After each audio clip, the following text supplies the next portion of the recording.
बोलो श्री कृष्ण कन्हैया लाल की, सतगुरु महाराज की, श्री प्राणनाथ प्यारे की, महारानी बाईजुराज की, तीनों पुरी धाम की, समस्त सुंदर साथ की।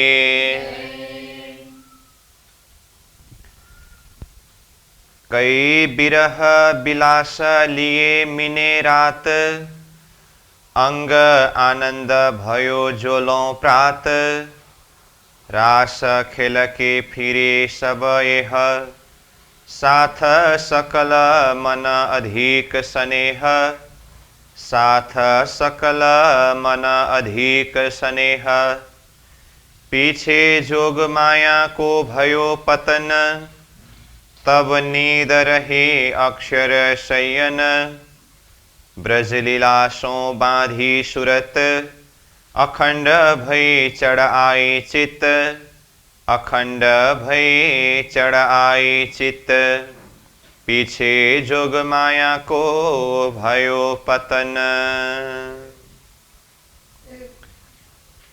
उपस्थित संपूर्ण सुंदर साथ जी, साधक एवं साधिकाएं, प्रशिक्षण शिविर सत्र का आज हम 128वां दिवस तथा यह प्रकटवाणी विषय प्रसंग का 20वां दिवस के पावन बैठक में उपस्थित हैं। तो सर्वप्रथम आप सभी को सप्रेम प्रणाम एवं स्वागत करते हुए आज का विषय वस्तु कक्षा सत्र को हम आगे बढ़ाने जा रहे हैं। अब तक हमने ये प्रकटवाणी का 41 नंबर चौपाई तक के सारांश भाव के ऊपर चिंतन किया, जिसमें रासलीला प्रसंग के ऊपर प्रकाशित करते करते जैसे 41 नंबर चौपाई में देखें तो कई बिरह बिलास लिए मिने रात। मिने रात यानी कि रास रात्रि के समय में आत्माओं ने कई बिरह का भी अनुभव किया, कई बिलास का भी अनुभव किया। कितने समय तक? तो कहा अंग आनंद भयो जोलों प्रात। जब तक प्रातकालीन समय हुआ तब तक आत्माओं ने अंग अंग से आनंद का अनुभव करते हुए ये रसरास के सुख का अनुभव किया। रास खेल के फिरे सब यह, साथ सकल मन अधिक स्नेह। रासलीला खेल करके यानी कि रासलीला पूरी होने के पश्चात सभी सखियां फिरे, मतलब अपने मूल स्थान परमधाम मूल मिलाव की तरफ लौट गए। साथ सकल मन अधिक स्नेह। सभी सखियों के मन के अंदर, हृदय के अंदर अधिक प्रेम है, स्नेह है। इस तरह से ये रासलीला पूरी होकर के आत्मा परमधाम की तरफ लौटने के प्रसंग तक के भाव के ऊपर हमने अब तक चिंतन किया। अब आज हम चौपाई नंबर 42 से प्रारंभ कर रहे हैं। तो 42 नंबर चौपाई में प्राणनाथ जी कहते हैं, पीछे जोग माया को भयो पतन, तब नींद रही अक्षर शयन। ब्रज लीलासों बांधी सुरत, अखंड भई चढ़ आई चित्त। तो इस तरह से ये चौपाई में कहा। तो यहाँ चौपाई अपने हिसाब से आ रहा है, तो चौपाई के शब्दार्थ भावार्थ को भी हम साथ में समझते जाएंगे और सीधा सीधा मूल प्रसंग उसको भी हमें समझना है। तो जैसे कि मैंने कल ही अंतिम में कहा था, चौपाई नंबर 41 तक हमने चर्चा किया, परंतु यही चौपाई नंबर 41 के तीसरे चरण और चौथे चरण के ऊपर आज फिर कुछ खुलासा करके फिर 42 नंबर चौपाई से आगे का जो भाव यहाँ बताया है उसके ऊपर चिंतन करेंगे। तो 41 नंबर के ही तीसरे और चौथे चरण के भाव से अगर देखें तो यहाँ कहा रास खेल के फिरे सब यह। आत्माएं फिरे, लौट गए। तो कहाँ फिरे? तो कहा परमधाम में वापस चले गए, क्योंकि परमधाम से हम आत्माओं ने खेल देखने के लिए मांग किया। तो सर्वप्रथम हम आत्माएं ब्रजमंडल में आए, 11 वर्ष 52 दिन तक ब्रजलीला को अनुभव किया। उसके पश्चात फिर केवल धाम में योग माया के ब्रह्मांड में रसरास लीला के माध्यम से वहाँ पर भी संयोग और वियोग यानी कि सुख और दुख दोनों का अनुभव किया। तो जब रासलीला पूरी होने के पश्चात, जब भोग आरोगने की लीला प्रसंग में श्री कृष्ण जी ने पूछा, अभी भी आप लोगों के मन में कोई अधूरी इच्छा है तो बताओ। उस समय में सभी आत्माओं की तरफ से इंद्रावती आत्मा ने कहा कि हे प्रियतम धनी बालाजी श्री कृष्ण जी, आपने हमें बहुत अच्छी तरह से रसरास का सुख प्रदान किया, परंतु ये सुख के साथ में, ये आनंद के साथ में आपने वियोग का अनुभव कराने में भी कोई कमी नहीं रखा। इसीलिए अब हमें ऐसे स्थान में ले जाइए जहां पर वियोग न हो। इस तरह से आत्माओं ने श्री कृष्ण जी के साथ में पुकार किया, प्रार्थना किया। तो आत्माओं को यहां से परमधाम वापस ले गए। तो रास मंडल के अंदर की वियोग यानी कि विरह के प्रसंग के ऊपर सार रूप में अगर हम देखें तो यहां राजसी सखियों के हृदय में विरह अनुभव करने की इच्छा पूरी हुई।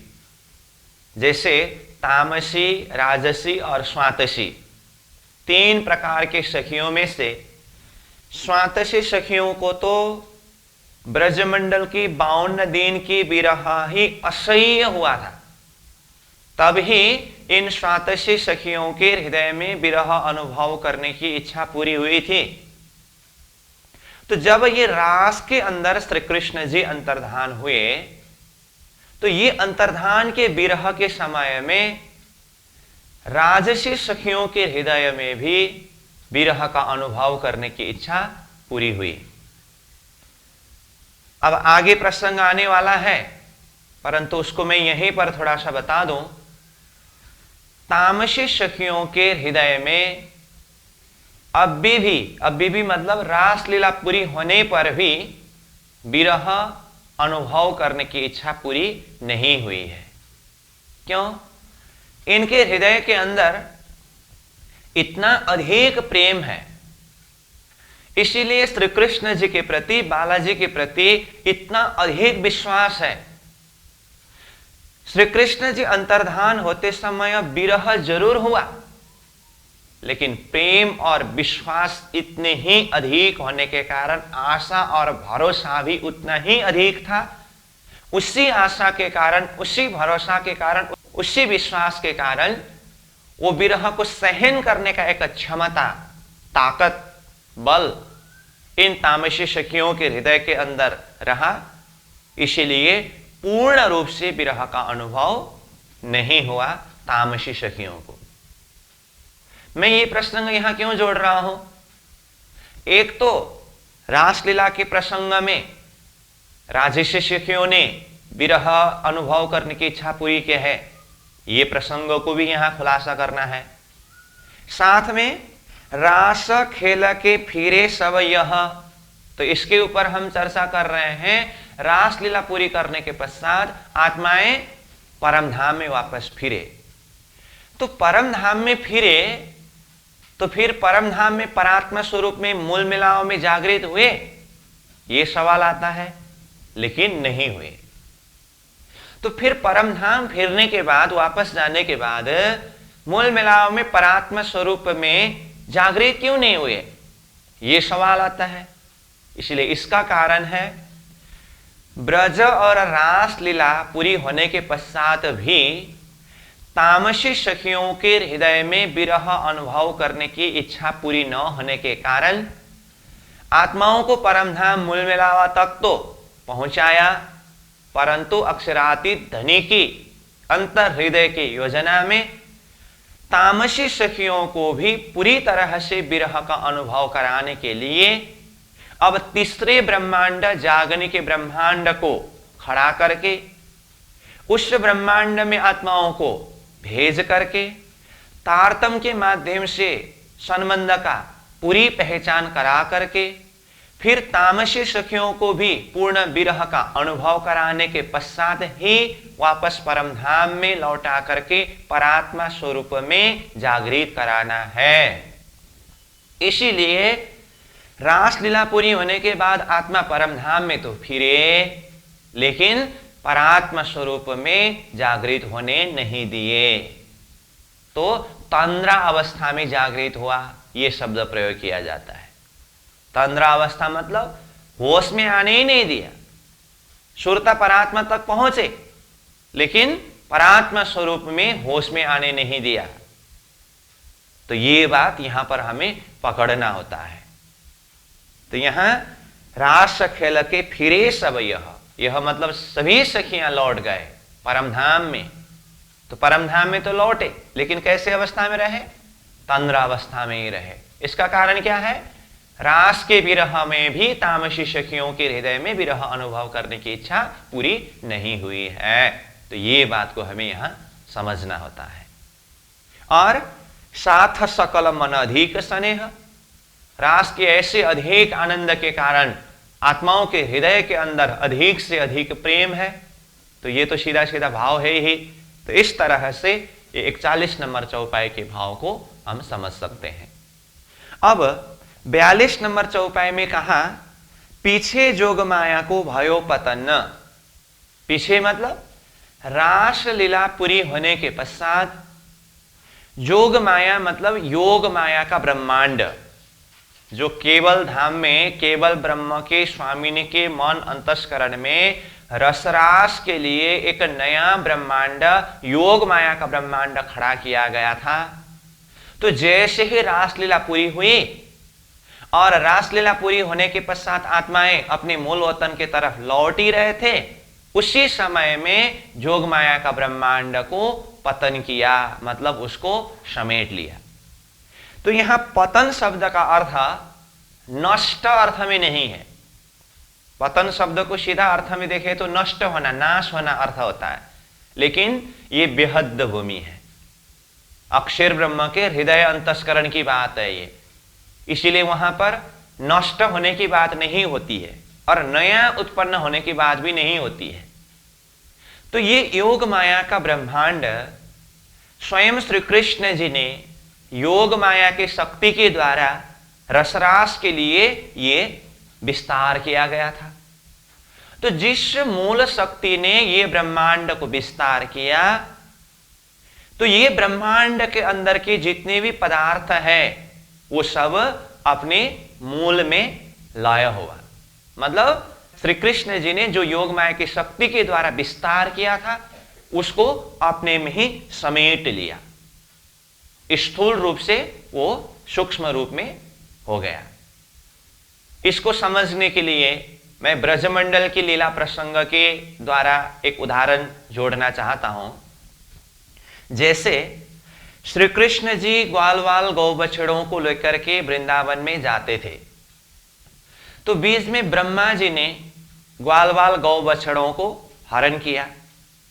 तो जिस दिन ब्रह्मा जी ने ग्वालवाल गौ बछड़े को हरण किया, उस दिन संध्या के समय में गोकुल वापस आते समय ग्वालवाल गौ बछड़े तो जैसे के तैसे ही गोकुल वापस आए हैं। तो उस समय में ये गौ बछड़े ग्वालवाल के रूप धारण करके गोकुल आने वाले कौन थे? स्वयं श्री कृष्ण जी। इसीलिए तो बाद में ब्रह्मा जी ने देखा श्री कृष्ण जी के गौ बछड़े ग्वालवाल तो सब मैंने हरण करके ले जा करके छुपा के रखा हूं, अब देखता हूं श्री कृष्ण जी की क्या हालत है। सोच करके ब्रह्मा जी देखने के लिए आए थे। देखा तो जैसे के तैसे ग्वाल वाल गौ बछड़ा यहां पर भी है, मतलब श्री कृष्ण जी के साथ में भी। अरे मैंने छुपा करके रखा था, कैसे यहां आया? ब्रह्मा जी जाकर के जहां छुपा के रखा था वहां देखा, वहां भी जैसा का तैसा है। तो फिर ब्रह्मा जी को पता चला ये तो स्वयं परब्रह्म परमात्मा स्वरूप है। तो फिर प्रायश्चित करते हुए जो छुपाया हुआ ग्वाल वाल गौ बछड़े को वापस कर दिया। तो इसमें भी देखिए जब गौ बछड़े ग्वाल वाल ब्रह्मा जी ने वापस किया, उस दिन फिर गोकुल वापस आते समय क्या डबल होकर के आए? क्योंकि ब्रह्मा जी ने छुपाया हुआ वो भी वापस कर दिया, श्री कृष्ण जी स्वयं भी ग्वाल वाल गौ बछड़े रूप धारण किए हुए हैं, तो क्या हुआ? तो जैसे ही ग्वाल वाल गौ बछड़े जो ब्रह्मा जी ने छुपाया था वो वापस कर दिए, तो तत्क्षण श्री कृष्ण जी ने जो स्वयं ग्वाल वाल गौ बछड़े का रूप धारण किया था उसको अपने अंदर ही समेट लिया। जो स्थूल रूप धारण किए थे उसको सूक्ष्म रूप में अपने अंदर ही शक्ति को समेट लिया। तो यहां पर भी तो अपने अंदर की शक्ति को स्थूल रूप धारण कराना और उसको सूक्ष्म रूप में समेट लेना, ये लीला ब्रज में भी है। ठीक इसी तरह रसरास के अंदर ये योग माया का ब्रह्मांड जो है अपने अंदर की शक्ति को ही रसरास के लिए एक स्थूल ब्रह्मांड के रूप में खड़ा किया था। इसका मकसद सिर्फ आत्माओं को रसरास लीला के अनुभव कराने के लिए ही था। तो जैसे ही रासलीला पूरी हुई, अब योग माया का ब्रह्मांड खड़ा करने का मकसद पूरा हुआ। अब वो योग माया के ब्रह्मांड को अपने अंदर ही समेट लिया, तो वो स्थूल रूप में जो दिखाई दे रहा था वो सूक्ष्म रूप में अपने मूलभूत में लय हो गया। उसको यहां पीछे योग माया को भयो पतन शब्द प्रयोग किया है। पतन मतलब अपने मूल में ही जाकर के मिलना। ठीक है, तो रासलीला पूरी हुई, केवल धाम का योग माया का ब्रह्मांड अपने मूल में लय हुआ। लेकिन इसके अंदर जो कुछ भी लीला हुई है, ये सारे के सारी लीला अक्षर ब्रह्म के बुद्धि अंतस्करण की महाकारण यानी कि सबलीक के महाकारण में अखंड है। इसका अर्थ क्या हुआ? केवल धाम के योग माया का ब्रह्मांड का तो लय हुआ, लेकिन वही ब्रह्मांड के अंदर जितनी भी लीला हुई है वो ब्रह्मांड सहित लीला सबलीक के महाकारण में अखंड रूप में सदा सर्वदा के लिए नित्य निरंतर विद्यमान है, जिसे वास्तविक रास अथवा अखंड रास कहते हैं। यह भी हमें समझना है। ठीक है, तो आत्मा रासलीला पूरी करके परमधाम वापस गए। इधर योग माया का ब्रह्मांड लय किया गया। तो अब आगे कहते हैं तब नींद रही अक्षर शयन।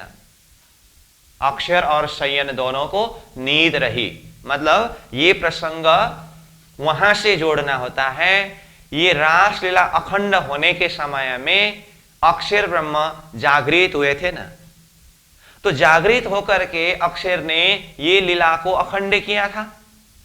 तो बाद में फिर वो नींद में यानी कि सपना में चले गए। तो उस अर्थ में यहां अक्षर के अंदर नींद निरंतर होने की बात है। और संयोग के अंदर भी नींद होने का अर्थ रासलीला पूरी होने के पश्चात भी आत्मा परात्मा में जागृत नहीं हुए हैं, अभी निद्रा के अंदर ही है। तो इसलिए अक्षर के अंदर भी निद्रा है, सखियों के अंदर भी निद्रा है, जागृत कोई नहीं हुए हैं। तो इस तरह से ये रासलीला पूरी होने के प्रसंग को समेट लिया। ठीक है, अब प्रकटवाणी के प्रसंग में जो हमने 14 सूत्र के विषय में चर्चा किया, तो ब्रजमंडल सूत्र के पश्चात रासमंडल सूत्र आया और रासमंडल सूत्र के अंदर ही अंतर्धान सूत्र आया। अब ये रासलीला पूरी होने का मतलब रासलीला अथवा अंतर्धान सूत्र भी पूरा होना है। अब अंतर्धान सूत्र के पश्चात प्रतिबिंब सूत्र है, तो जिसके लिए चौपाई नंबर 42 से प्रतिबिंब सूत्र करके पहले भी नोट कराया है। लेकिन एक बात मैं आपको जरा सा यहां बता दूं, अब ये चौपाई नंबर 42 के तीसरे चरण से ये 43-44 नंबर चौपाई तरफ जो भाव आया है, इसमें जो प्रसंग सीधा ट्रैक के हिसाब से पहले ही वर्णन हो चुका है, लेकिन यहां चौपाई में आते समय चौपाई अभी बाद में आया है। इसीलिए इसको समझने के लिए हमें प्रसंग पहले का ही है, लेकिन चौपाई अभी आया है उस भाव से समझना है। क्यों? क्योंकि अब यहां पर ब्रज लीला अखंड होने के प्रसंग में यहां चौपाई आया है, तो सीधा सीधा यहां जैसे चौपाई आया है उस हिसाब से देखेंगे तो फिर अर्थ कैसा लगेगा? श्री कृष्ण जी के जोश मूल मिला वाला स्वरूप ने खींचा तो अक्षरधाम में अक्षर ब्रह्म जग गए। उस समय में रासलीला अखंड होने का प्रसंग ही चौपाई में आया है। तो रासलीला अखंड होने के प्रसंग वर्णन करते ही तुरंत इधर श्री कृष्ण जी अंतर्धान होने का और सखियों को विरह अनुभव होने की बात हुई, और फिर श्री कृष्ण जी प्रकट होकर के भजनानंद सुख की बात हुई, और ये रास पूरी होने के पश्चात आत्मा वापस परमधाम जाने की बात हुई, और योग माया के ब्रह्मांड का पतन होने की बात हुई।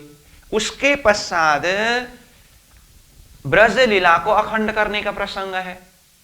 तो इसका मतलब क्या, महारास लीला होकर के योग माया का ब्रह्मांड का पतन होने के पश्चात आत्माएं परमधाम जाने के पश्चात फिर दोबारा अक्षर ने ये ब्रज लीला को अखंड किया? ऐसा नहीं। तो चौपाई यहां बाद में आया है, लेकिन ये चौपाई प्रसंग को सीधा सीधा प्रसंग में जोड़ने के लिए, जैसे चौपाई नंबर 37 में या विद रास भयो अखंड थीर चर जोगमाया को ब्रह्मांड करके कहा है, तुरंत ब्रजलीला को भी अखंड किया है। तो ये चौपाई को वहां जोड़ना पड़ेगा। ये चौपाई मतलब चौपाई नंबर 42 के तीसरे चरण में, जिसको मैं उच्चारण करूं तो ब्रज लीलासों बांधी सूरत अखंड भई चढ़ आई चित्त कहा। तो ब्रज लीला के साथ में सुरता को बांधा, मतलब अक्षर ब्रह्मा ने अपने चिंतन को, अपने सुरता को ब्रजमंडल में केंद्रित किया। तो ब्रजमंडल के अंदर जितनी भी लीला हुई है वो सारी लीला अक्षर के हृदय के अंदर चढ़ करके आया है। तो इसीलिए कहा अखंड भई चढ़ आई चित्त। चित्त मतलब हृदय अंतस्करण में ये ब्रजलीला अखंड हुआ। तो ऊपर ब्रजलीला सो बांधी सूरत शब्द आया और नीचे अखंड भई चढ़ आई चित्त शब्द आया। ठीक है, तो मैं बोल रहा हूं ये ब्रजलीला अखंड होने का प्रसंग भले ही चौपाई आते समय भजनानंद यानी कि महारास लीला पूरी होने के पश्चात, योग माया का ब्रह्मांड पतन होने के पश्चात अथवा आत्मा परमधाम वापस जाने के पश्चात चौपाई में आया हो, लेकिन ये संबंध प्रसंगों को जोड़ने के लिए चौपाई नंबर 37 का चौथा चरण पूरा होने के पश्चात उसी बीच में ये चौपाई नंबर 42 के तीसरे चरण के भाव से आगे जोड़ना पड़ेगा। मतलब रासलीला अखंड होते ही तुरंत ब्रजलीला भी अखंड हुई है। और चौपाई नंबर 38 में जो तब इत भई अंतर्धान शब्द आया है, वो तो अक्षरातीत ने श्री कृष्ण जी के जोश खींचते ही एक तरफ अक्षरधाम में अक्षर ब्रह्म जागृत होना, और इधर रास मंडल में श्री कृष्ण जी अंतर्धान होना, और इधर अक्षर के द्वारा रास ब्रज अखंड हो रही है, इधर रास मंडल में सखियां विरह अनुभव कर रही है। ये तो दोनों एक साथ में अलग अलग प्रकार से लीला हो रही है ना। तो इसको पूरा कॉन्सेप्ट को समझ करके ये चौपाई के ऊपर चिंतन करना होता है। ठीक है, तो अब देखिए इतना प्रसंग जोड़ने के बाद हम सीधा चौपाई को शब्दार्थ भावार्थ के हिसाब से अर्थ करके विषय को समझ सकते हैं। तो कहा ब्रज लीलासों बांधी सूरत। फिर भी मैं कहता हूं ये कब की बात है? जब रास में श्री कृष्ण जी अंतर्धान हुए थे, अक्षरधाम में अक्षर ब्रह्म जागृत हुए, कौन बन कौन सखियां कौन हम करके पहले तो ये सवाल आया। उसके बाद फिर वो जागृत बुद्धि ने विवेचन करने पर ये सारी लीला परमधाम की लीला, परमधाम की आत्माओं ने यहां इस तरह से किया है करके अक्षर को शुद्धि हुई, ये रास लीला को अखंड किया। ये आत्माएं यहां रास में कहां से आए करके चिंतन करते समय ब्रज लीलासों बांधी सूरत, अक्षर की सुरता, अक्षर का चिंतन ब्रज लीला में पहुंचा, और वो सारी लीला जो पहले उन्होंने देखा था वही पुनः स्मृति हुआ, और उसको भी अखंड किया, इसीलिए कहा अखंड भई चढ़ाई चित्त। चित्त मतलब यहां अक्षर के हृदय अंतस्करण के अर्थ में भी चित्त है। और पर्टिकुलर ब्रज अखंड के ही प्रसंग में देखेंगे तो शबलिक का कारण में ब्रज लीला अखंड हुई है। तो शबलिक का कारण मतलब शबलिक का चित्त है, उस अर्थ में सीधा चित्त मतलब चित्त ही अर्थ में भी होता है। अब आगे कहा अक्षर चित्त में ऐसो भयो ताको नाम सदाशिव कहो। अक्षर के चित्त में ऐसो भयो मतलब इस तरह से ब्रजलीला अखंड हुआ, अथवा इससे पहले का जो प्रसंग से देखे तो रासलीला भी अखंड हुई। तो यहां शब्द आया अक्षर चित्त में ऐसो भयो करके, अक्षर के चित्त में इस तरह से अखंड हुआ।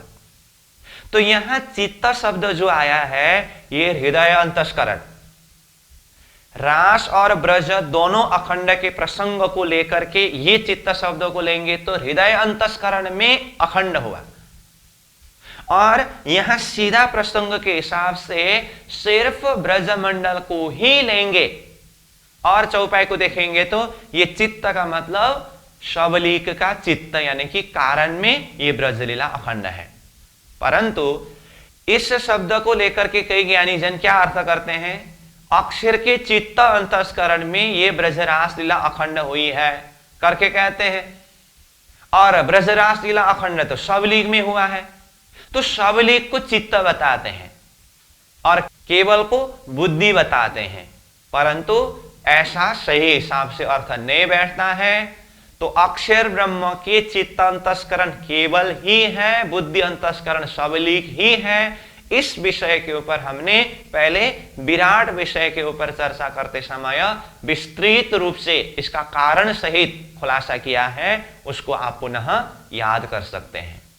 तो यहां चित्त शब्द का अर्थ अक्षर ब्रह्म के चित्त अंतस्करण अर्थ में नहीं है, क्योंकि ये शबलिक में लीला हुई है। शबलिक अक्षर ब्रह्म का बुद्धि अंतस्करण है, इसलिए रास और ब्रज दोनों अखंड के प्रसंग से ये चित्त शब्द को देखेंगे तो हृदय अंतस्करण, अक्षर चित्त में ऐसो भयो मतलब अक्षर के हृदय अंतस्करण में रास लीला और ब्रज लीला अखंड हुआ।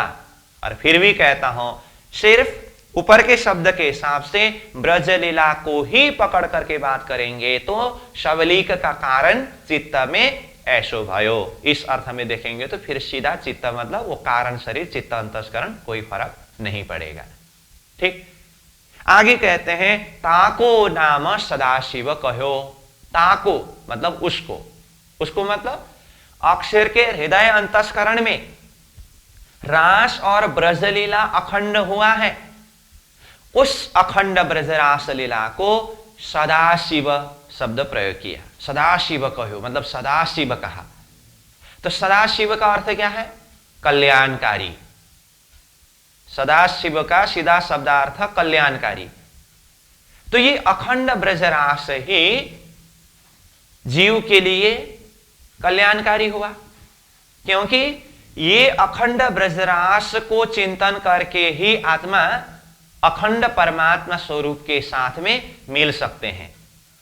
महामति प्राणनाथ जी ने वाणी के अंदर प्रकाश ग्रंथ में बेहद वाणी के प्रकरण के अंदर ये रास लीला के प्रसंग को जोड़ते हुए यहां पर बेहद के अंदर प्रवेश करने का एक शेर यानी कि मार्ग है करके बताया है। मतलब आत्मा को वो बेहद के दरवाजा के अंदर प्रवेश करने के लिए एक शेर यानी कि एक मार्ग ही ये श्री कृष्ण जी की लीला ब्रजरास लीला, ये अखंड लीला है। इसीलिए जिस लीला के चिंतन से आत्मा जागृत मंडल बेहद मंडल के अंदर प्रवेश कर सकती है, इसीलिए इस लीला को सदाशिव यानी कि कल्याणकारी अर्थ में बताया है। तो ताको नाम सदाशिव कहो, इस अर्थ में बताया। अब देखिए ब्रज रास दो ब्रह्मांड, ये ब्रह्म लीला भई अखंड। देखिए तो वैसे रास लीला अखंड का प्रसंग पहले ही आया था, तो ब्रज अखंड प्रसंग छूट गया था तब चौपाई में। तो अभी यहां ब्रज अखंड के प्रसंगों को भी समेट रहे हैं, तो एक साथ में ब्रज और रास दोनों को लेकर के कहा ब्रज रास दो ब्रह्मांड। कालमाया के ब्रह्मांड में जो ब्रजलीला हुई, योग माया के ब्रह्मांड में जो रासलीला हुई, तो दोनों ब्रह्मांड को लेकर के यहां कहा ये ब्रह्मलीला भई अखंड। तो इसको ब्रह्मलीला कहा। ब्रज और रास दोनों ब्रह्मांड की लीला कौन सी लीला है? ब्रह्मलीला है। स्वयं परब्रह्म परमात्मा अक्षरातीत श्री कृष्ण जी ब्रजमंडल में प्रकट होकर के 11 वर्ष 52 दिन तक लीला किए हैं, इसलिए ब्रजलीला भी ब्रह्मलीला है। और केवल धाम की यह रास लीला जो है ये भी परब्रह्म परमात्मा की लीला है, इसलिए ये ब्रह्मलीला भई अखंड। अक्षर के हृदय अंतस्करण सबलीक के महाकारण और कारण में ये अखंड हुआ। तो इस तरह से ब्रजरास लीला अखंड के प्रसंग को फिर से समेट रहे हैं। ये कब की बात है? रास में श्री कृष्ण जी अंतर्धान होते समय, अक्षरधाम में अक्षर ब्रह्म जागृत होते समय की ही बात है। फिर भी मैं याद दिला रहा हूं। ऊपर के चौपाई के साथ में सीधा सीधा संबंध को जोड़ करके फिर रासलीला पूरी होकर के आत्मा परमधाम वापस चले गए, योग माया का ब्रह्मांड का पतन हुआ, उसके बाद रास और ब्रज इस तरह से अखंड हुआ, ऐसा नहीं। ये पहले की बात है, चौपाई में यहां भी आया है। इस तरह से ब्रज रास लीला दोनों अखंड होने की बात को स्पष्ट किया और ये दोनों लीला को ब्रह्म लीला करके कहा। ठीक है। अब चौपाई नंबर 44 में ब्रज रास लीला दो माही दुख तामसियों देखा नहीं शब्द आया। तो आज ही मैंने शुरुआत में ये चौपाई नंबर 41 का तीसरे चरण के आधार पर बताया था ना, रास खेल के फिरे सब यह, रासलीला खेल करके सभी सखियां परमधाम में फिरे। तो परमधाम में तो फिरे लेकिन आत्मा तंद्रा अवस्था में ही है करके कहा था। उसका कारण क्या था? ब्रज और रास लीला अनुभव करने के पश्चात भी तामसी सखियों के हृदय में विरह अनुभव करने की इच्छा भी पूरी नहीं हुई है। ब्रजमंडल में 52 दिन के वियोग के समय में स्वातसी सखियों की इच्छा पूरी हुई। रास मंडल में श्री कृष्ण अंतर्धान के समय के विरह में राजसी सखियों के हृदय में विरह अनुभव करने की इच्छा हुई। तामसी सखियों के हृदय में अब भी इच्छा पूरी नहीं हुई है, इसलिए राज्य के हृदय में इन आत्माओं को पुनः तीसरे ब्रह्मांड जागने के ब्रह्मांड में भेजने की योजना है। इसलिए आत्मा फिरे, परमधाम में तो फिरे लेकिन परात्मा में होश में आने नहीं दिया करके वहां कहा था ना। उसी बात को खुलासा करके ये चौपाई नंबर 44 में कहा है। देखिए, ब्रज रास लीला दो माही, ब्रज लीला और रास लीला दोनों लीला के अंदर दुख तामसियों देखा नहीं, तामसी सखियों ने दुख नहीं देखा, इस तरह से कहा। तो दुख नहीं देखा मतलब क्या इन तामसी सखियों को ब्रजरास में कभी दुख का अनुभव ही नहीं हुआ? ऐसी बात नहीं है, दुख का अनुभव तो जरूर हुआ। ब्रजमंडल के अंदर 11 वर्ष की लीला में भी जारे बछड़ा लई बन पधारे त्यारे रोवंता दिन जाए करके कहा। यह सिर्फ स्वातसी और राजसी सखियों की ही बात नहीं है, तामसी सखियों की भी बात है। मतलब श्री कृष्ण जी वन में जाते थे तो तामसी सखियों को भी विरह होता था, रुदन करते थे। 52 दिन की विरह में भी तामसी सखियों को भी विरह जरूर हुई है। और रास मंडल में श्री कृष्ण जी अंतर्धान होते समय के विरह में भी तामसी सखियों को भी अधिक विरह हुआ है। तो फिर यहां ब्रज रास लीला दो माही दुख तामसियों देखा नहीं, तामसियों ने दुख देखा ही नहीं शब्द आया। इसका अर्थ दुख तो देखा परंतु दुख को पूर्ण रूप से अनुभव नहीं किया। इस विषय में हमने पहले से ही बार बार चर्चा करके आए हैं। तामसी सखियों के हृदय में अधिक प्रेम होने के कारण विश्वास भी इतना ही अधिक है और वो विरह को सहन करने का ताकत भी इतना ही अधिक होने से विरह जरूर हुआ लेकिन पूर्ण रूप से विरह का अनुभव नहीं हुआ। इस अर्थ में ब्रज रास लीला दो माही दुख तामसियों देखा नहीं करके कहा। तो पूर्ण रूप से अनुभव नहीं हुआ तो वो नहीं देखा जैसा ही हुआ। तो इन तामसी सखियों को ब्रजरास में पूर्ण रूप से विरह का अनुभव क्यों नहीं हुआ? तो इस विषय में यहीं पर कहा है, प्रेम पियासों ना करे अंतरा तो ये दुख देखे क्यों करा। प्रेम के कारण, प्रेम मतलब अधिक से अधिक प्रेम के कारण पियासों, पिया के साथ में अथवा पिया ने ना करे अंतर, अपने से अंतर मतलब अलग किए ही नहीं।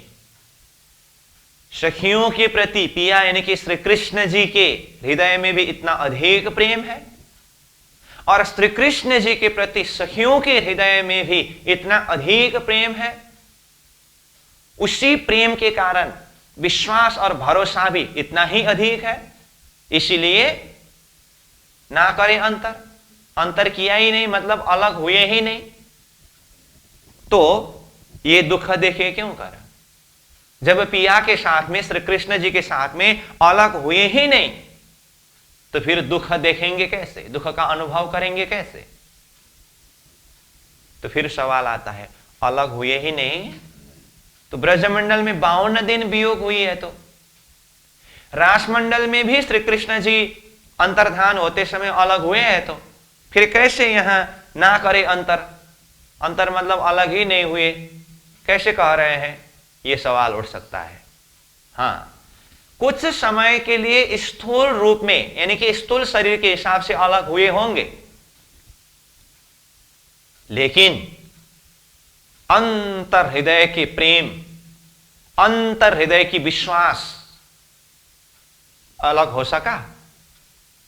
52 दिन के विरह के अंदर भी इन तामसी सखियों के हृदय में प्रगाढ़ प्रेम होने के कारण ये अंदर से पूर्ण विश्वास था कि श्री कृष्ण जी हमसे अलग हो ही नहीं सकेंगे, जरूर एक न एक दिन हमें बुलाएंगे। ये विश्वास था। ये विश्वास के कारण श्री कृष्ण जी से अलग होने का महसूस ही नहीं हुआ। और रास मंडल में भी जब श्री कृष्ण जी अंतर्धान हुए, कुछ समय के लिए स्थूल देह से अलग दिखाई दे रहा है, परंतु इन तामसी सखियों के हृदय में इतना अधिक प्रेम होने के कारण तब भी इनको इतना अधिक विश्वास है कि हमारी गलती होने के कारण कुछ समय के लिए श्री कृष्ण जी हमें छोड़ करके कहीं चले गए हैं, परंतु सदा सर्वदा के लिए हमें वो छोड़ करके कहीं नहीं जा सकते हैं, वो जरूर से प्रकट होंगे।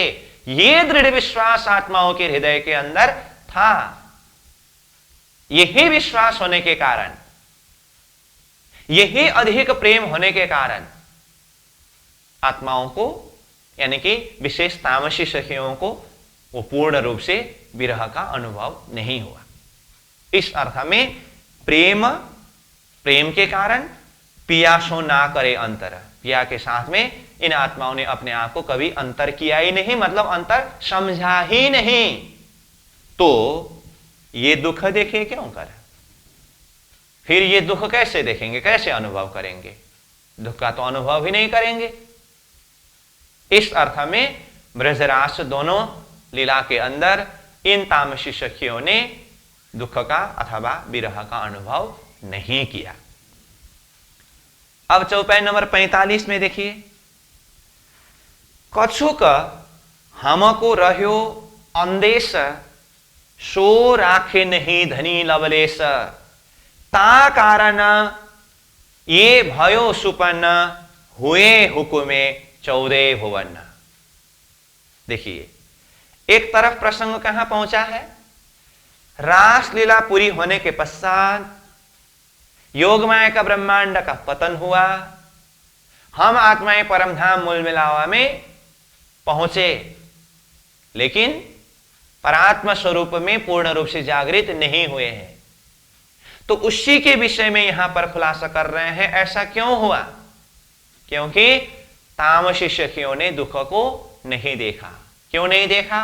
प्रेम के कारण पिया के साथ में इन आत्माओं ने अपने आप को अलग कभी समझा ही नहीं। ये बात बताया। इसी को और विस्तार करते हुए चौपाई नंबर 45 में कहा कि ब्रज और रास लीला पूरी होने के पश्चात ये परम धाम लौटते हुए अवस्था में भी आत्माओं के हृदय के अंदर कछुक हमको रह्यो अंदेश।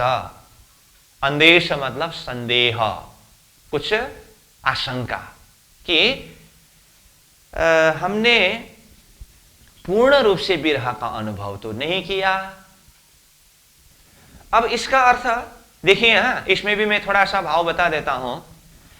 इसका अर्थ फिर ये नहीं कि ब्रजरास लीला पूरी होते समय आत्माओं को ये शुद्धि है कि हमने तो परम धाम में विरह का खेल देखने के लिए मांग किया था, लेकिन जो विरह का खेल देखने के लिए परम धाम में मांग किया था वो विरह तो हमने पूर्ण रूप से अनुभव नहीं किया। इस तरह से पूरा शुद्धि नहीं है, क्योंकि ब्रज और रास के लिए हमने बार बार कहा है तारतम न होने से परम धाम का संबंध प्रसंग कुछ पता नहीं है। फिर भी अंदर से वो अंकुर जो है ना, वो अंकुर का आवाज है कि जो विरह अनुभव करना चाहिए था पूर्ण रूप से, शायद वो विरह तो हमने अनुभव किया नहीं। इस प्रकार का एक संदेह, एक आशंका इन तामसी सखियों के हृदय के अंदर रह गया। इसीलिए यहां कहा कछुक हमको रह्यो अंदेश, कुछ आशंका, संदेह रहा। सो राखे नहीं धनी लवलेश। सो वो आशंका जो है ना, संदेह जो है ना, धामधनी लवलेश यानी कि थोड़ा सा भी आशंका आत्माओं के हृदय के अंदर नहीं रखना चाहते हैं। इससे कारण से रासलीला पूरी होने के पश्चात आत्माएं परमधाम वापस लौटने के बाद भी परात्मा स्वरूप में जागृत होने नहीं दिए, तंद्रावस्था में ही जगा करके रखा। प्रसंग क्लियर है ना? अब आगे प्रसंग इस तरह से जाएगा कि तो फिर रासलीला पूरी होने के पश्चात आत्मा परमधाम मूल मिलावा तक तो पहुंचे, लेकिन तामसी सखियों के हृदय में विरह अनुभव करने की इच्छा पूरी न होने के कारण कुछ संदेह रहा। धनी वो लवलेश संदेह को भी रखना नहीं चाहते हैं, इसीलिए ये तीसरे ब्रह्मांड जागने के ब्रह्मांड को खड़ा करके तीसरे ब्रह्मांड के अंदर आत्माओं को भेजा।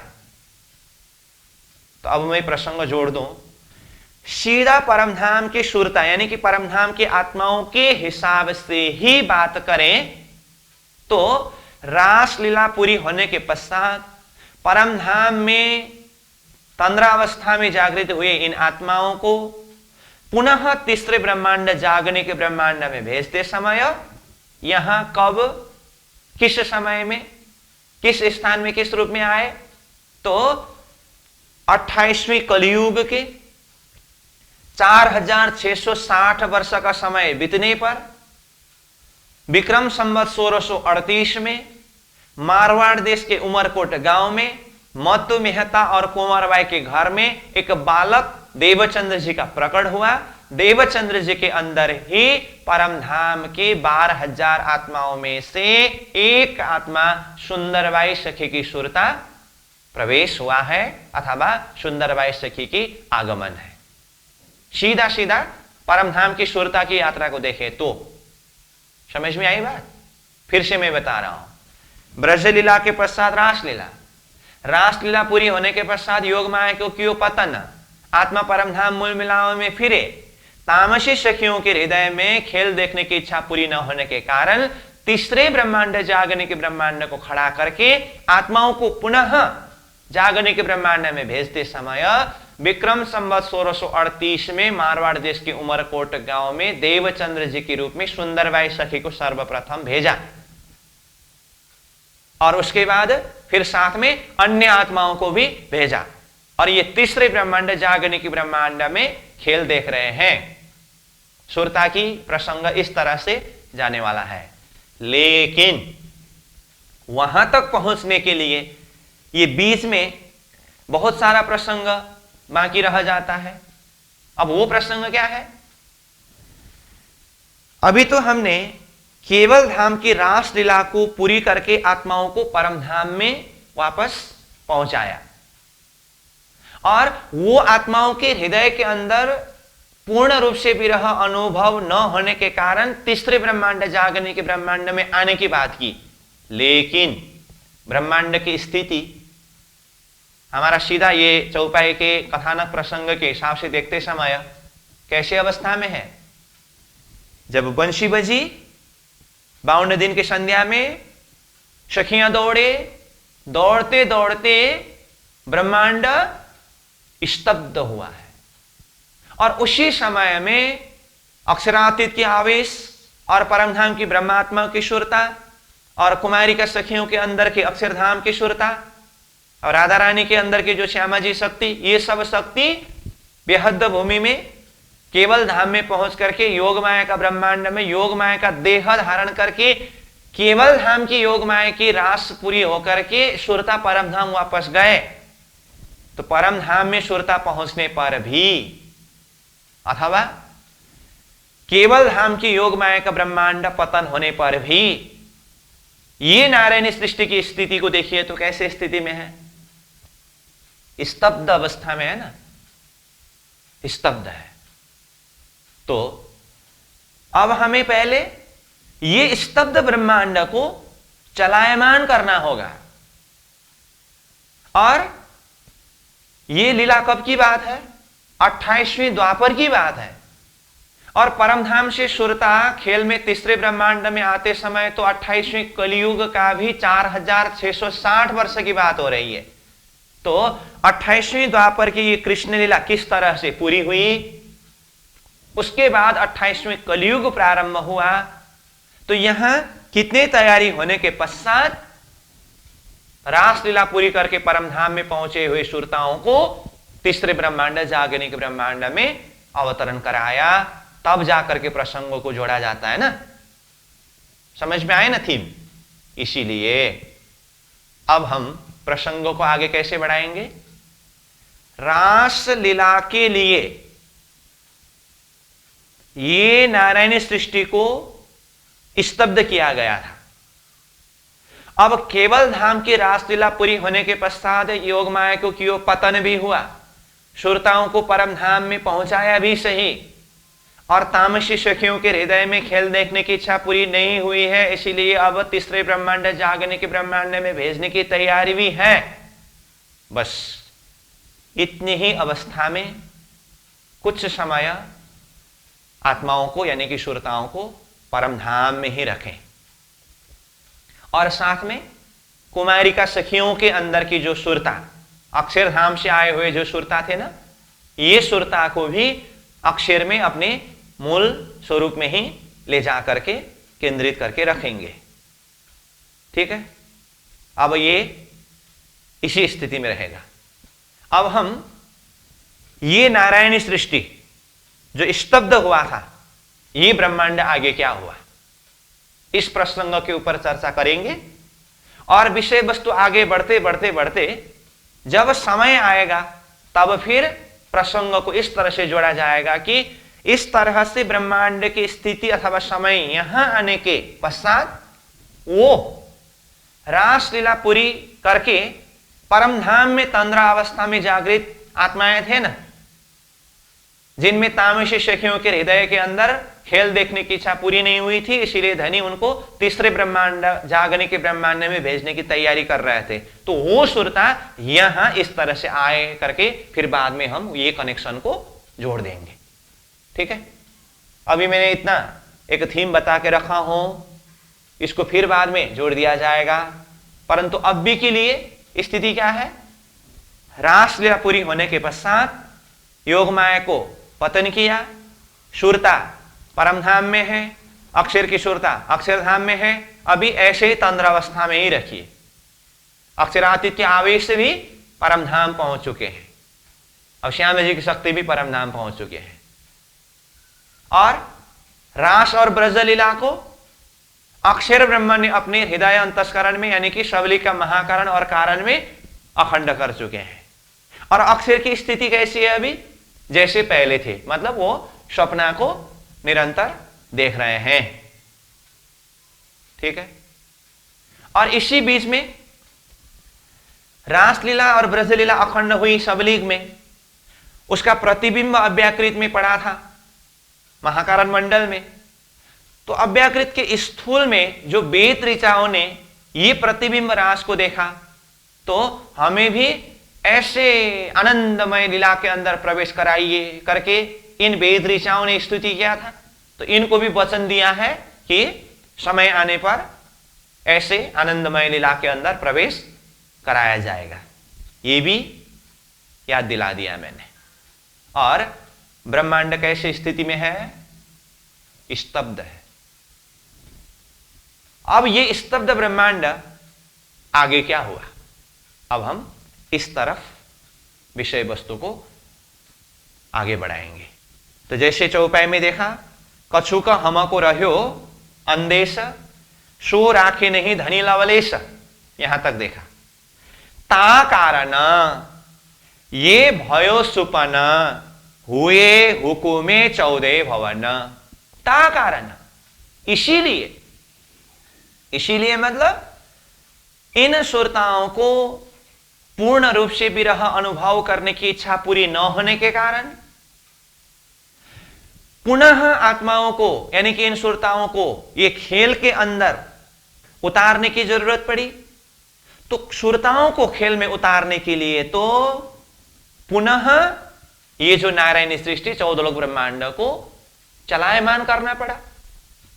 अगर ब्रज रास लीला पूरी होने के पश्चात आत्माओं को पूरी तरह से खेल देखने की इच्छा पूरी हुई होती और सुरताओं को परमधाम मूल मिलाव में परात्मा में उठा दिए होते, तो तत्क्षण अक्षर ब्रह्म को भी उठा करके ये जो स्तब्ध ब्रह्मांड था ना, इसको समेट सकते थे। इसको पुनः चलायमान करने की कोई जरूरत नहीं थी। क्यों?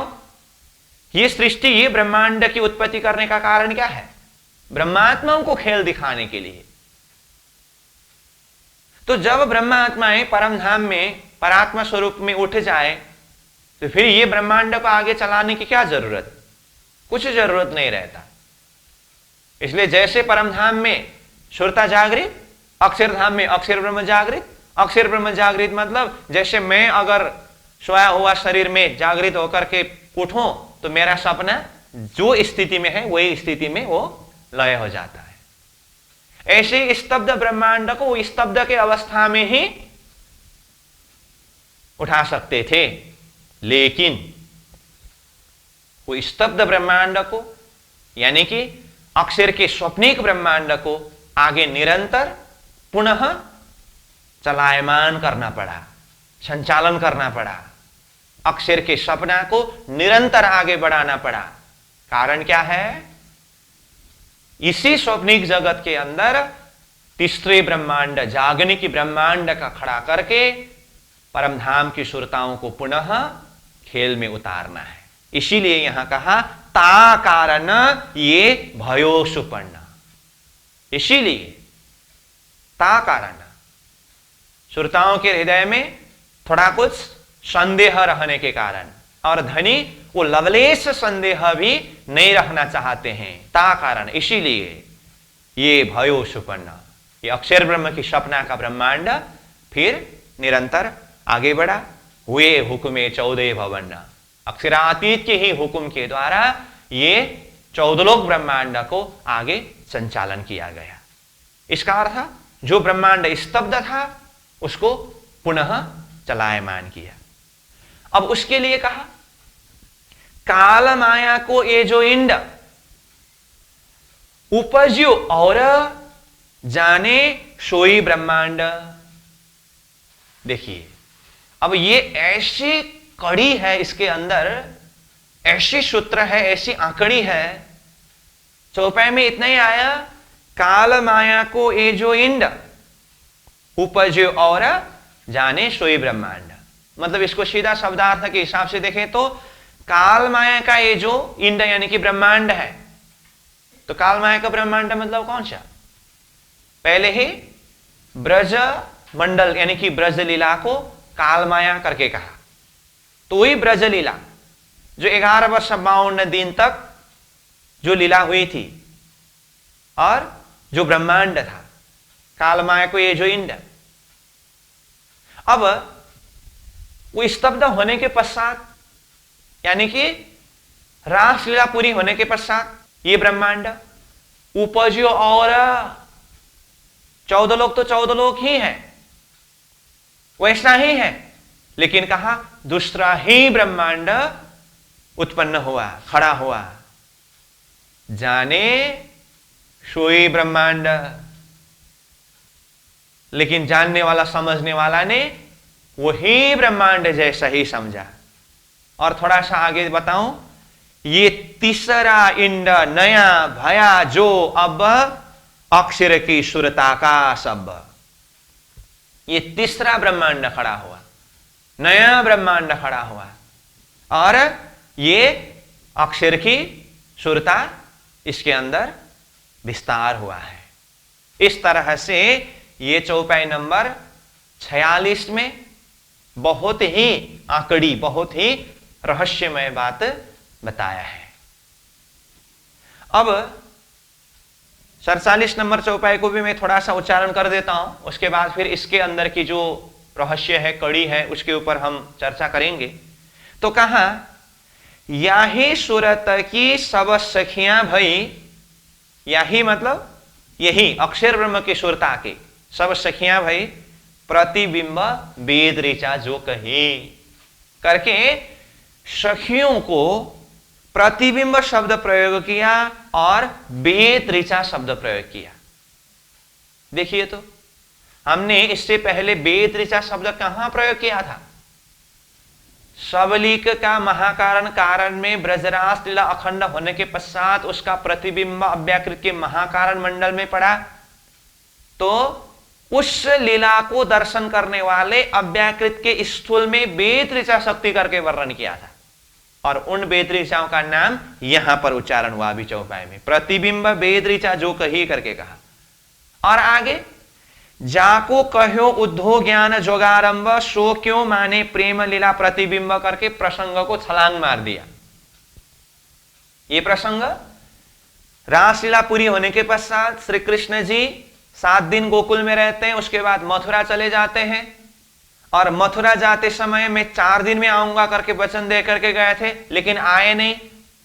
इधर ब्रजमंडल में सखियां रो रो करके समय व्यतीत कर रहे हैं, स्वयं श्री कृष्ण जी तो आए नहीं। श्री कृष्ण जी ने उद्धव जी को संदेश भेजा, तो जिन सखियों के पास में उद्धव ने संदेश लेकर के आए थे, ये प्रतिबिंब सखी वेद ऋचा सखी करके जाको कहो उद्धव ज्ञान जोगारंभ सो क्यों माने प्रेम लीला प्रतिबिंब।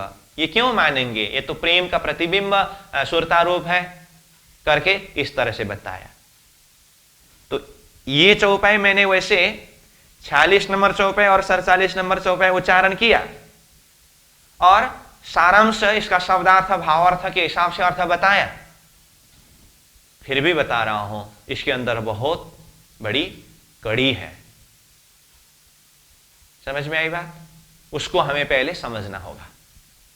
तो आइए थोड़ा सा आगे बढ़ते हैं। ये पूरा नारायणी सृष्टि स्तब्ध था जब केवल धाम में रसरास लीला हुई। अब जैसे ही केवल धाम की लीला पूरी हुई, योगमाया को कियो पतन, सुरता परम धाम में पहुंचे, अब ये ब्रह्मांड की स्थिति क्या हुई? ये ब्रह्मांड को पुनः चलायमान किया।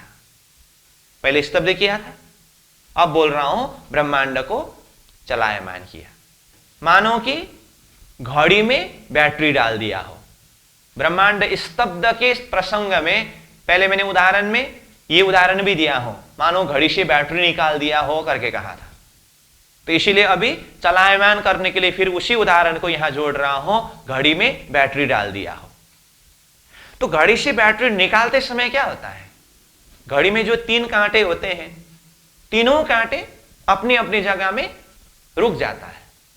अब आप जब तक उस घड़ी में बैटरी डाले बिना रखिए, कितने दिन, कितने महीने, कितने साल तक वो हिलेगा नहीं।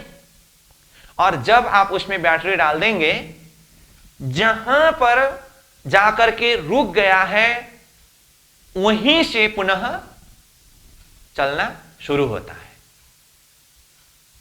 घड़ी की बैटरी निकालने और डालने के उदाहरण से मैं बता रहा हूं। और ब्रह्मांड स्तब्ध होने के विषय में, कंप्यूटर हैंग होने की, मोबाइल हैंग होने की बात भी हमने उदाहरण में बताया था। मतलब जो स्तब्ध हुआ ब्रह्मांड को पुनः चलायमान किया। तो अब देखिए, ब्रह्मांड स्तब्ध होते समय कैसे अवस्था में स्तब्ध हुए थे? यहां वृंदावन में कदम के वृक्ष में श्री कृष्ण जी बंसी बजा रहे थे, सखियां दौड़ रही थी। ऐसी अवस्था में ब्रह्मांड स्तब्ध हुआ था ना। तो चलायमान होते समय भी यही स्थिति में ही चलायमान होगी। ध्यान दीजिएगा। इसका मतलब वो स्तब्ध ब्रह्मांड अब चलायमान हुआ तो बंसी निरंतर बज रही है,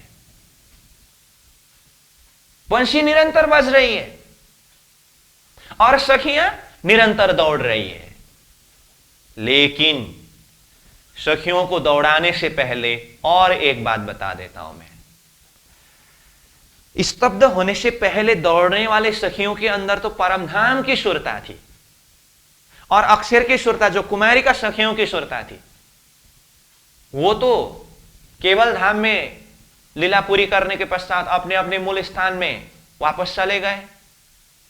अब ये स्तब्ध ब्रह्मांड को पुनः चलायमान करते समय ये सखियां दौड़े करके तो हम बोल रहे हैं, लेकिन दौड़ते समय इनके अंदर तो परमधाम की सुरता तो नहीं है, अक्षर की सुरता भी नहीं है।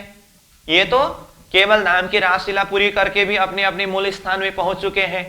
तो ये जो दौड़ते हुए सखियों के अंदर कहां के कौन सी शक्ति है? तो यहां पर हमें जानना होगा कि अव्याकृत का स्थूल में जो वेद ऋचा सखियां, जिन्होंने प्रतिबिंब रास को दर्शन करके हमें भी ऐसे आनंदमय लीला के अंदर प्रवेश कराइए करके स्तुति किया था, जिनकी संख्या 36,000 है। और जैसे ये स्तब्ध ब्रह्मांड को चलायमान करने का समय हुआ तो इन्हीं 36,000 वेद ऋचा शक्तियों को अव्याकृत के स्थूल से ये धरती में अवतरण कराया गया और यहां धरती में उतार करके 12,000 ब्रज बधुओं के वजूद, यानी कि परमधाम की सुरता प्रवेश वाला वजूद, और 24,000 कुमारिका सखियों के वजूद, यानी कि अक्षरधाम की सुरता प्रवेश वाले वजूद इक्वल टू 36,000 वजूद हुआ कि नहीं हुआ?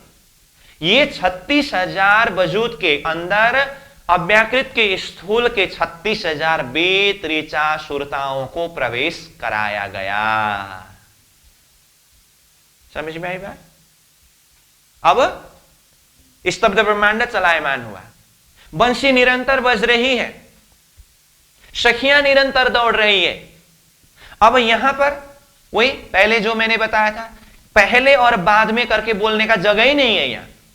फिर भी तारतम्य के हिसाब से ये स्तब्ध वाली जो प्रसंग के ऊपर खुलासा किया है, इसलिए हमारे दिल दिमाग में विषय वस्तु को प्रकाशित करने के लिए अब बोलना पड़ रहा है पहला और बाद में। मतलब स्तब्ध होने से पहले दौड़ने वाली सखियां कौन थे? परमधाम की सुरता। अभी स्तब्ध होने के पश्चात जब ब्रह्मांड चलायमान हुआ, अब दौड़ने वाली सखियां कौन है? वेद ऋचा सखियां हैं। अब ये आंकड़ी को बिना तारतम्य कौन समझ सके? अब वंशी भी वही है, वंशी भी वैसे पहले और बाद में बोलने का जगह ही नहीं है। फिर भी ये तारतम्य के द्वारा जो आंकड़ी को खुलासा किया है, इसको समझने के लिए बोलना पड़ता है। पहले बंसी बजाने वाले, मतलब स्तब्ध होने से पहले बंसी बजाने वाले कौन थे? अक्षरातीत की आवेश। और अभी स्तब्ध के पश्चात पुनः चलायमान होते समय अभी निरंतर बंसी बज रही है। ये बंसी नाद करने वाले कौन है? गौलोकीय श्री कृष्ण है। क्यों? अक्षरातीत के आवेश तो अब तक तो केवल धाम की रासलीला पूरी करके अपने आत्माओं को लेकर के परम धाम पहुंच चुके हैं। कितना बड़ा परिवर्तन है यहां। जैसे पहले ब्रजमंडल में आत्माओं के अवतरण के प्रसंग में क्या कहा था, घर से निकली गोपियां पहुंच गई सखियां कहा था ना, यहां ठीक उल्टा हुआ। बंसी बजते समय घर से निकली परमधाम की सुरता, यहां धरती के वृंदावन में पहुंच गए वेद ऋचा सखियां। समझ में आई बात? तो इस तरह से यहां धरती के वृंदावन में भी श्री कृष्ण जी और सखियां मिले। और समय कब की बात है ये? संध्याकालीन समय में बंसी बजना प्रारंभ हुआ और वही समय में स्तब्ध हुआ, तो समय तो संध्या का संध्या ही रहेगा ना। ये मत समझना कि केवल धाम में इतनी रासलीला पूरी होकर के भी सुरता परम धाम पहुंच चुके हैं, यहां तो समय कहां पहुंचा होगा।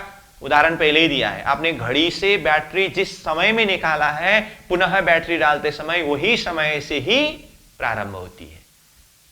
संध्या के समय में बंसी बजते बजते सखियां दौड़ते दौड़ते ब्रह्मांड स्तब्ध हुआ था, पुनः ब्रह्मांड चलते समय वही घड़ी वही पल वही क्षण से चलायमान हुआ है, इसलिए समय संध्या का संध्या ही है। इस तरह से सखियां दौड़ करके वृंदावन पहुंचे। अब ये वृंदावन कौन सा वृंदावन है? धरती की वृंदावन। ये बंसी बजाने वाले श्री कृष्ण जी कौन है? गौलोकीय श्री कृष्ण।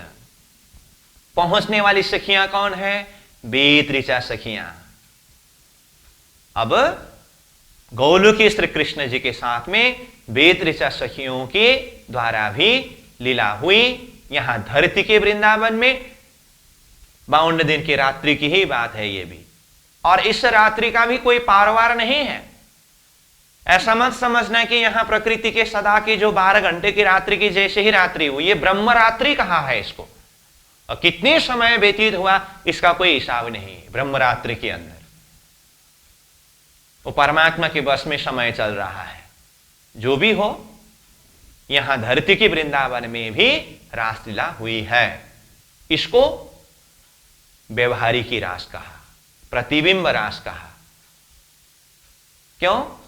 प्रतिबिंब लीला को दर्शन करके इन बेतरिचा सखियों ने धरती में आकर के ये लीला की है, इसलिए इन बेतरिचा सखियों को प्रतिबिंब सखी शब्द भी प्रयोग किया है। और ये धरती के अंदर लीला हुई है, इसलिए इस लीला को व्यवहारिकी लीला भी कहा है।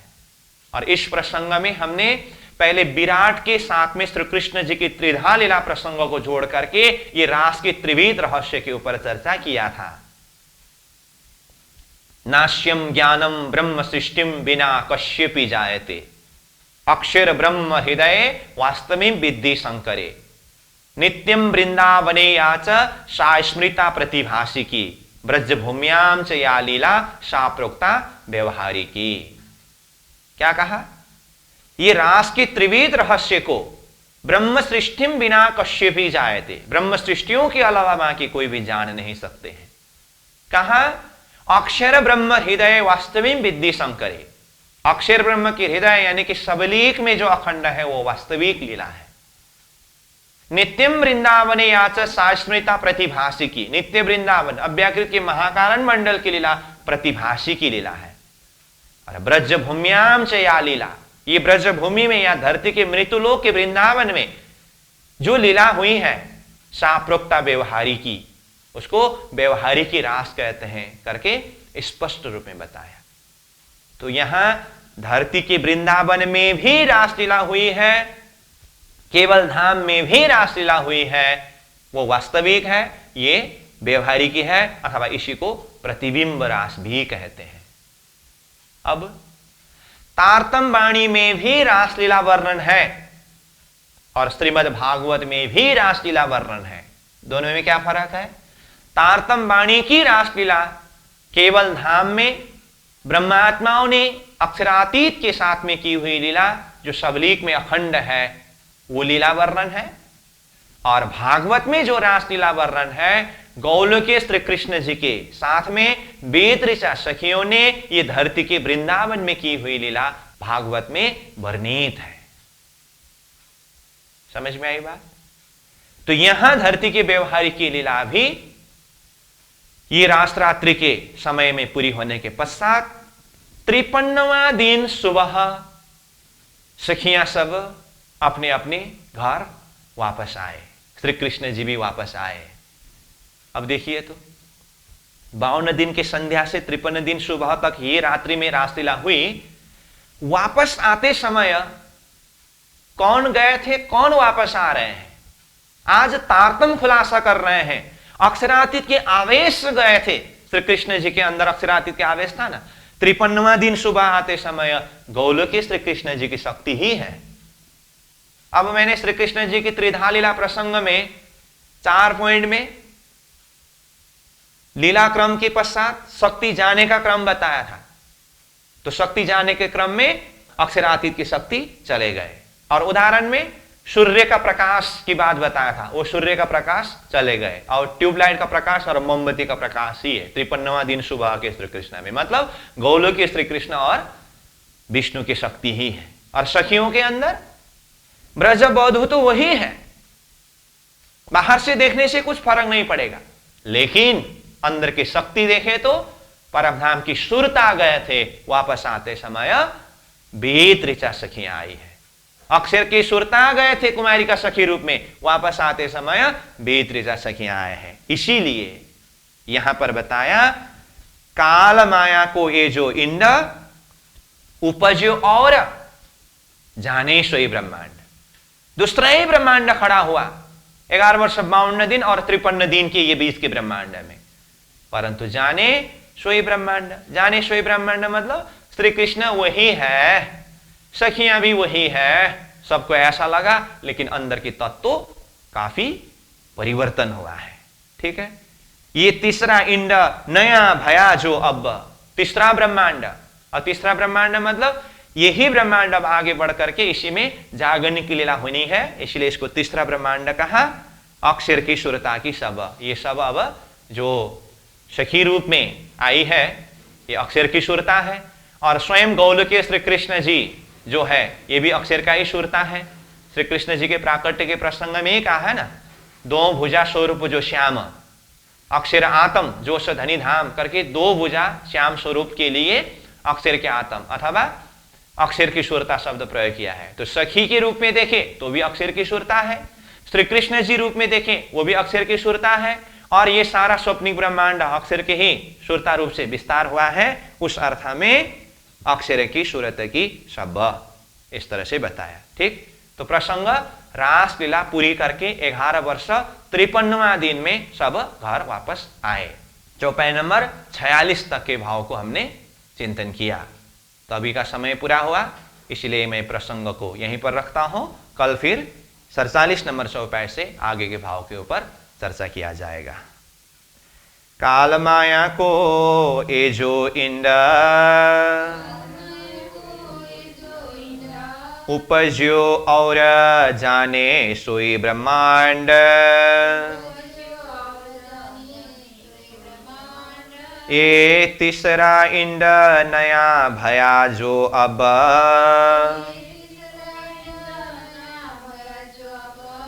अक्षर की सूरत का सब, अक्षर की सूरत का सब। बोलो श्री कृष्ण कन्हैया लाल की, सद्गुरु महाराज की, श्री प्राणनाथ प्यारे की। प्रणाम।